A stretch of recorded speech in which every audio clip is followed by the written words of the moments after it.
Shalom, shalom, bien-aimés dans le Seigneur, que la grâce, la paix, la joie, l'amour et la lumière du Christ habitent en vos cœurs et y demeurent pour toujours. Rendons grâce au Seigneur qui renouvelle en chacun d'entre nous son souffle de vie. Bénissons-le en ce 24e dimanche du temps ordinaire de l'année liturgique B. Disons-lui notre gratitude parce qu'il nous ouvre à notre méditation dominicale qui porte le titre de « Que tes œuvres témoignent de ta foi ».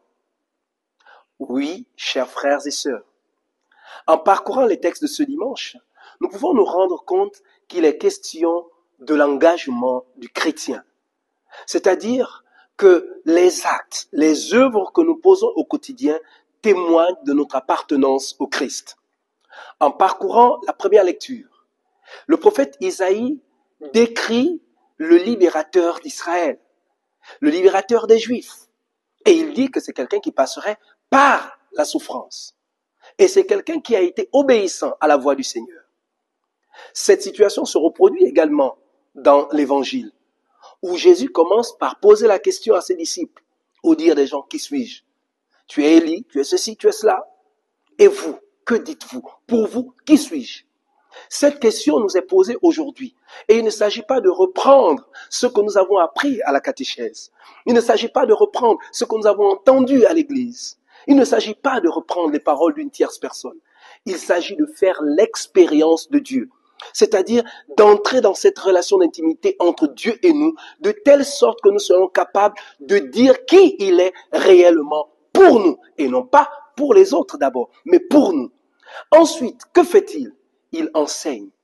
Et lorsqu'il enseigne, il finit par dire que ce Messie dont a proclamé Pierre passerait par la douleur. Pierre refuse. Et il lui dit, arrière de moi Satan. Pourquoi? Parce que si notre foi est grande, le disciple n'est pas plus grand que son maître. Et si le maître est passé par la souffrance, nous, comme disciples, nous devons également passer par la souffrance, par la contradiction, par les épreuves. C'est ce qu'on appelle, nous avons célébré hier, la croix glorieuse. C'est prendre sa croix et suivre le maître, suivre le Seigneur. Oui, il n'y a pas de vie chrétienne sans épreuve. Il n'y a pas de vie chrétienne sans contradiction. Il n'y a pas de vie chrétienne sans douleur. Ce que nous avons à faire, c'est écouter la voix du Seigneur. C'est nous abandonner totalement à lui. C'est prier, c'est prendre les sacrements, parce que les sacrements nous donnent la force de lutter contre les épreuves de ce monde. C'est pourquoi Saint Jacques, dans la deuxième lecture, nous dira que notre foi doit être agissante. Elle doit être palpable. Alors prions les uns pour les autres.